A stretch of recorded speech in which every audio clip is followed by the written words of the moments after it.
Imagine what's possible when learning doesn't get in the way of life. At Capella University, our game-changing FlexPath learning format lets you set your own deadlines so you can learn at a time and pace that works for you. It's an education you can tailor to your schedule. That means you don't have to put your life on hold to pursue your professional goals. Instead, enjoy learning your way and earn your degree without missing a beat. A different future is closer than you think with Capella University. Learn more at capella.edu. This episode is brought to you by Atlassian. Atlassian makes the team collaboration software that powers enterprise businesses around the world, including over 80% of the Fortune 500. With Atlassian's AI-powered software like Jira, Confluence, and Loom, you'll have more time to do the work that matters. In fact, Atlassian customers experience a 25% reduction in project duration per year. Unleash the potential of your team at Atlassian.com. Atlassian.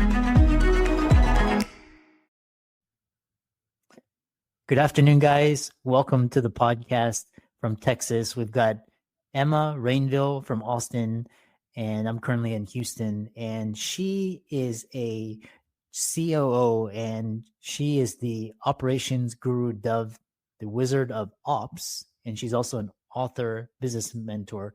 And the number one thing that clients come to her for help with is inefficient and chaotic business operations that hinder growth and scalability, whether that's revenue, whether that's processes, whether that's team. And she has a framework called the WAVE operational strategy and insights from her book Scope that we're going to hear about. And I'm really happy to have her on to talk about her expertise. So Emma, welcome.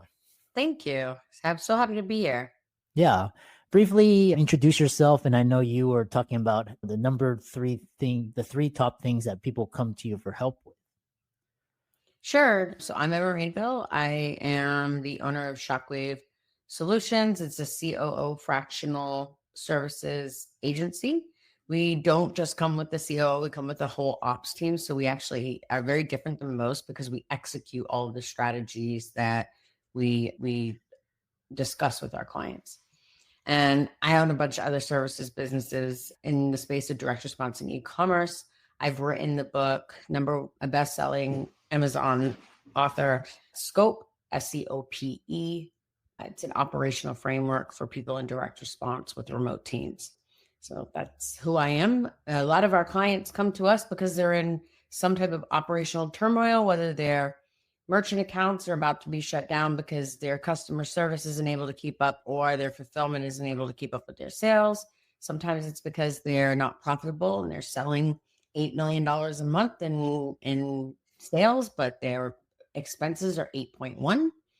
Sometimes it's just because they really want to scale. They want to scale big. They want to make good money. They want to grow an empire, but their team isn't quite able to keep up with them due to operational inefficiencies and ineffectiveness. They recognize that, so they call me. Mm-hmm.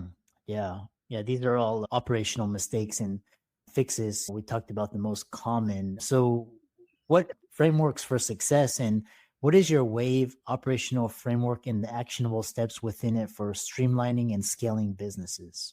Sure. So WAVE is the foundational framework and SCOPE is the operational framework. So foundationally, WAVE is written vision, absolute focus, values-driven future, and your execution plan. So what is your business? Where do you want to be in the next 10 years?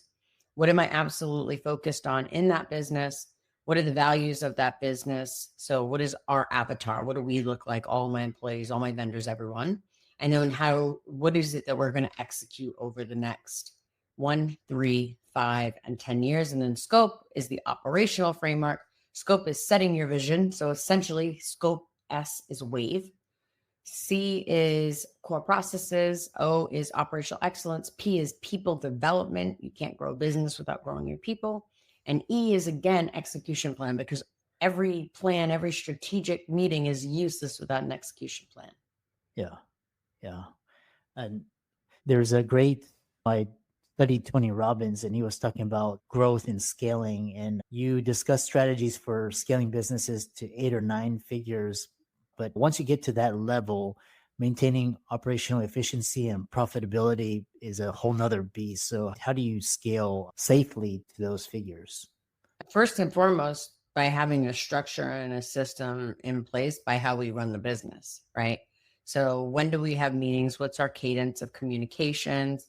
How are projects managed? Who is managing what? A hierarchy and accountability chart is very, very important for any business. And far too often you have businesses where there's a bunch of people wearing different hats, and sometimes those hats are interchangeable and nobody knows where to go. So we create structures that are fluent for growth and can work for 3 employees, 30 employees, 300 employees, and they're built to grow with the business. Okay, interesting.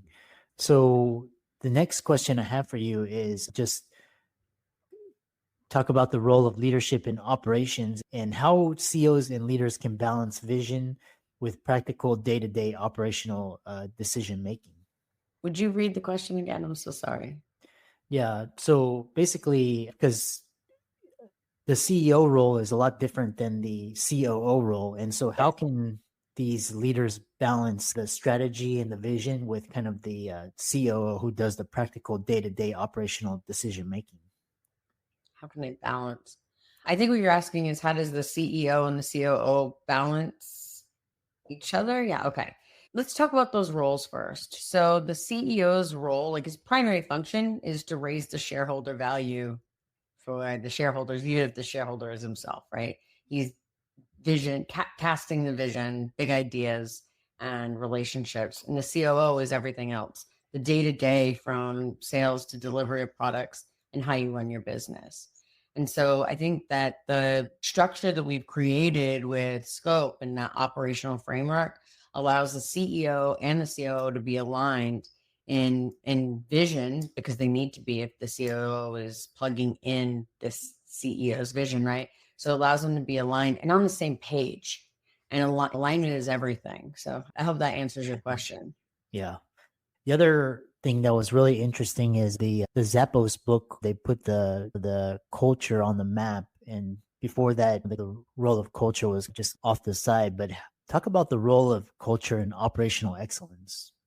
Sure. So it's certainly the COO or the operations team's job to direct the culture of the business.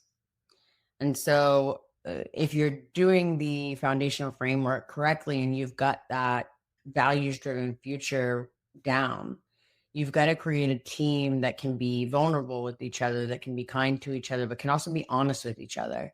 If you're doing something that's going to hurt the company, I have to have enough faith and trust in you to be able to tell you that you're not going to get mad at me or strike back at me. So building teams that are battle buddies, I hate the term, we're a family, or the business is my baby and all the staff are a family. That's just not true. You would never fire one of your children. You absolutely would fire an employee if they stopped showing up. You would stop paying them. So I like to use the word battle buddies. No man left behind. We all win together. We all strive together. We all work together. But because we could all die out there, we have to be honest with each other when we're making mistakes, and we have to hold each other accountable respectfully, and then be at one and be at peace with someone else's idea might be what we're going for, but we're all committed to make that work no matter what. Interesting. No, especially in business, no conversation would be amiss without talking about AI. And how do you see AI impacting operations for your company, or how has it already? And what are the best ways to leverage AI for the positive efficiency and growth? Oh man, AI is just, I recently just spoke at AI Bot Summit, and you never think an operator would be there speaking, but AI is just kicking butt and taking names right now, and you can either lean into it or be left behind. And so I'm loving this AI automations world that we're living in, where we can do 5 times the work in a quarter of the time and have it, the quality is better because humans make mistakes and computers just don't make as many. I'm seeing in the world right now, there's never been more of a need for operators than there was before. Mm-hmm. There's never been a need. There's never been such an importance. And so I'm very excited for the future. And I'm currently seeing people are hiring us to come in and implement automations and AI and robotics and create autonomous agents and systems and processes all around that. And it's just, what a freaking time to be alive. Yeah. I'm really excited for the future, especially if you see what like the internet and you had smartphones and search and social media. It's going to be really interesting how AI really comes in and Yeah. changes industries. Already is changing industries. So for example, AI in your role, is it more automation? Is it more replacement? Is it more delegation? Is it more elimination? How AI functions, or is it going to help the CEO to develop a vision and a strategy? Talk about All of it. All of it. It's all of it. So I can look at any single part of the business right now and I can go, do I eliminate this? Do I automate this? Do I kill this? Do I delegate this? Or do I AI robotics this? Mhm. And so now I can, instead of I don't want to replace anyone in my business, by the way. I have good people. Why would I get rid of good people? I can get more work out of them now. I can get a massive amount of work out of them now by allowing my people to use AI automations and robotics. For us, we used to only be able to do 2 clients per person. Oh. And do 10 clients per person right now because of the way AI and automations has made everything so easy. From I can create a project in a few minutes and click up using AI. Then I can have all the automations do all the talking for me. So everybody gets all the notifications that needs to be notified on the projects without long meetings and long discussions. And then we can have all of our follow-ups automated, do Slack. And then the actual projects themselves can be done utilizing AI. It's mind blowing what's happening right now and what we have in front of us. Yeah. And talk about customer support, because customer support is usually like and people usually don't pick up the phone or get on a chat unless there's a problem. And customer support is more of a people on the front lines. And how does AI play into this? Because enhancing customer support processes directly impacts revenue and overall business growth. If you have a machine or robot talking to an angry customer, isn't that going to make things worse? I think that you're absolutely correct. However, some people don't want to talk to a human being, right? So our generation wants a human being to yell at. We want to talk to a human being and make them feel how we're feeling. Yeah. Our children want to talk to AI and just get their refund or get their password or get their order refilled. Yeah. They want to talk to another human being. So I like giving them 3 options. Do you want to chat? Would you like to use our automated virtual assistant, or would you like a human? Mm-hmm. You'd actually be surprised how often they pick chat and AI virtual assistant, but I always have a human ready and at the wait to discuss anything they want to discuss at any time, because I think that the rapport building of customer support, it's important that my customers know that they're important enough that I don't care if I'm paying someone to sit and wait for their phone call. Yeah. Yeah, it's really fascinating because just talking with just airlines or just very like this product services that you and me we use frequently, sometimes they fail, so you have to, and sometimes it's better to talk to a human versus I refuse to talk to AI. I'm 47. I want to talk to a human being. When I call Delta Airlines, I'm a Diamond member. I expect Delta Airlines to have someone there to pick up the phone that can speak to me and knowledgeably speak to me about whatever I want to speak with. I've spent a lot of money there, but I'm not actually their primary demographic anymore. Interesting. I know we have a few minutes remaining, and the other question I have for you is talk about your book as well and what the key tenets and what people can expect to find in it. Sure. So SCOPE is an operational framework for people. It's really written for people in direct response, but any company using remote teams can use it. It really is based around having remote offsite people. There's plenty of frameworks out there and some great ones, but none of them really look at a couple of things that I look at. The first one is one of the primary things that I noticed as I was building my own business and I was helping other people build businesses is that I was helping other people and myself build a phenomenal business that was ruining their personal lives. Because in the point of planning, we weren't taking into account that we had children. that we're going to get married and we need to go on vacation with spouses and graduations and baby showers. And we didn't take that into account. And so all we focused on during strategic planning was the business. And so that's what we built. And so I look at the business and I look at personal life, and we build a plan that way. The second thing that Scope does that others don't do is those remote teams, those offsites, creating team practices and culture and being able to do team building when you have people all over the world. I have a guy in Mauritius, Africa, that couldn't fly to the United States to do a team building exercise if he wanted to. So we really looked at those two factors and we said, this is missing.